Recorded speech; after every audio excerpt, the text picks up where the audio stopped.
وَإِنَّ لَكُمْ فِي الْأَنْعَامِ لَعِبْرَةً نُسْقِيكُم مِّمَّا فِي بُطُونِهِ مِن بَيْنِ فَرْثٍ وَدَمٍ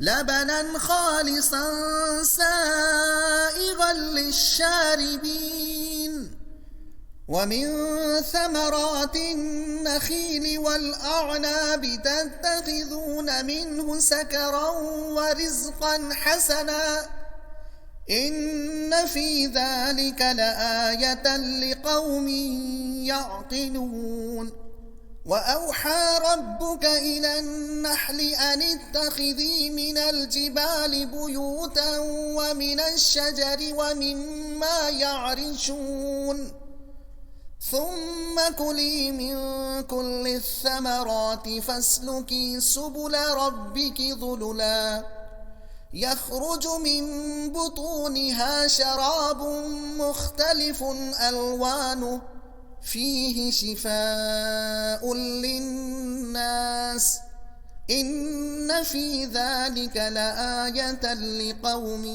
يَتَفَكَّرُونَ وَاللَّهُ خَلَقَكُمْ ثُمَّ يَتَوَفَّاكُمْ وَمِنكُم مَّن يُرَدُّ إِلَىٰ أَرْذَلِ الْعُمُرِ لِكَيْ لَا يَعْلَمَ بَعْدَ عِلْمٍ شَيْئًا إِنَّ اللَّهَ عَلِيمٌ قَدِيرٌ۔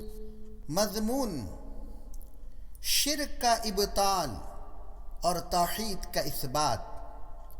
آغاز کائنات پر غور کرنے سے مطلب اپنے مویشیوں کی ساخت پر غور کرو کہ کس طرح ہم ان کے پیٹ میں خون اور فضلہ کے درمیان سے خالص دودھ نکالتے ہیں جو ان کے بچوں کی ضروریات کو پورا کر کے کثیر مقدار میں انسان کے کام آتا ہے۔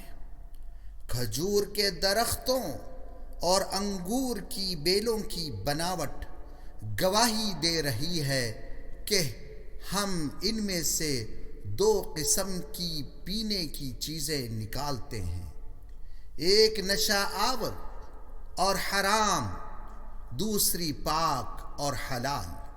شہد کی مکھیاں مختلف پھولوں کا رس چوس چوس کر اس کو شہد کی شکل میں نکالتی ہیں جو انسان کے لیے خوش ذائقہ اور کئی بیماریوں کی شفا ہے۔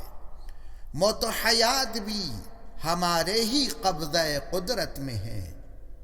ہم ہی نے تم کو علم، قدرت، سمع و بصر وغیرہ صفات دی ہیں اور ہم ہی ان ساری صفات کے مالک ہیں۔ جب تم بڑی عمر کو پہنچتے ہو تو اپنے تن بدن کا ہوش نہیں رہتا۔ کیا یہ اس بات کا ثبوت نہیں کہ وہی علم میں بھی کامل ہے اور قدرت میں بھی؟